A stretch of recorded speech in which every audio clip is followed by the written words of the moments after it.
Now, one of the most common ways to create a calorie deficit is by tracking your calories. At the end of the day, it is the gold standard, because if you accurately track the amount of calories that you're consuming compared to the amount of calories that you're burning off, then you can see exactly how close you are to that calorie deficit, and therefore also what kind of changes you need to make in order to guarantee that happening. It's kind of similar to tracking your finances when you want to save money. When you want to save money and remain in a budget that you set for yourself, it's going to be ideal for you to track your outgoings every single day of every single week, because then you can actually pinpoint what exactly you're probably spending too much money on, where you can make cuts and where you can make substitutions in order to accurately predict how much money you're going to be saving every single week. One of the most common ways to track your calories is through an app. My favourite is MyFitnessPal, but other people might use NutriCheck.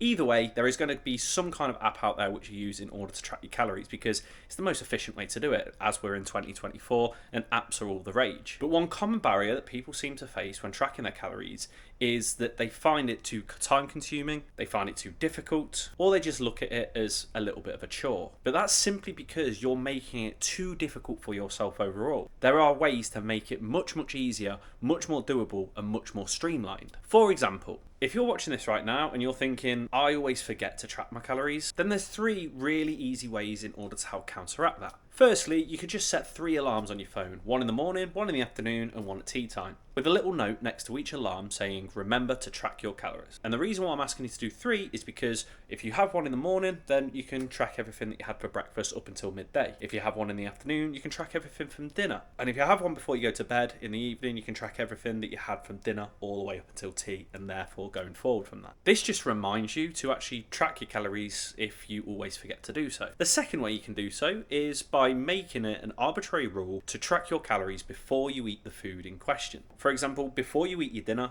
make sure that you track everything on that plate. Before you eat a snack that you got out of the cupboard, make sure that you track it, and literally force yourself to remind yourself to not eat that food until it's tracked. That way, with every single food that you eat, you'll know that it's all tracked and accounted for. The final way is, in my personal opinion, the best. At the start of the week, whether you consider the start of the week a Sunday or a Monday, doesn't really matter. Track all of your main meals all the way throughout the week. So breakfast, dinner and tea from Monday all the way through to the following Sunday. You know that the only things that you have to track from that point is just your little snacks or your little bites or your little licks or whatever it is that you're eating throughout the week. The best thing about this isn't just for the fact that you don't really have to remind yourself to track calories every single day because it's all done, but you can actually then know exactly what you're going to eat throughout the week, so you don't really need to wing it. So you don't need to think about what you're going to be eating or what to make for tea, because it's all tracked and it's all prepared for you, all within the app. Now, another thing that people struggle with is that they find MyFitnessPal very misery inducing, very much tedious and much like a chore. And once again, that's simply down to the fact that you are making it into a chore. You're not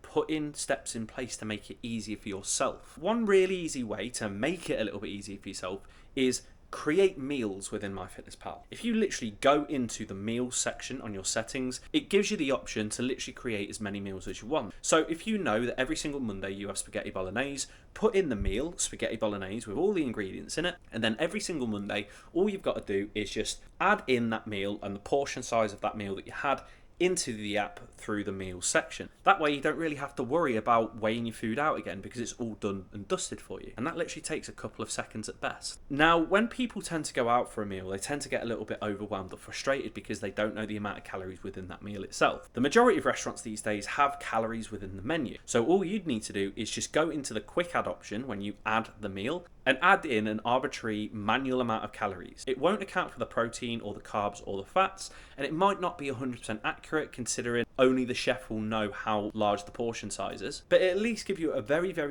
decent estimate of the amount of calories you're eating within that meal. And can also use the quick add option if you don't actually know how many calories are in the meal that somebody's cooked you, but you can just add an arbitrary lump sum of calories within that day. We call this a calorie buffer. Again, it won't be 100% accurate, but it's better than nothing. And finally, if you want any more help with MyFitnessPal and making it easier to use, because It is a tool. Remember that. It's not a solution. It's just a tool that you use to help encourage you to keep a little bit more mindful about the food that you're eating and contribute towards your calorie deficit effort. So if you want a little bit more insight on how to make it a little bit easier for you to use, then I've got a free guide called the MyFitnessPal Made Easy Guide. All you've got to do is just comment below saying guide, message me directly on my Instagram at k.p_health saying guide, or throw a brick through my window with a carrier pigeon attached to it saying guide, and I'll send it through to you. Please, for the love of fuck, don't do that. I hope you like this and I hope it made sense. If you like this video, give it a like. If you got any questions, comment below because I'd be more than happy to answer them for you. And if you want to catch any more free fitness or fat loss based content without any of the bullshit, as always, make sure you're either subscribed to this channel or follow my Instagram at k.p_health. Peace.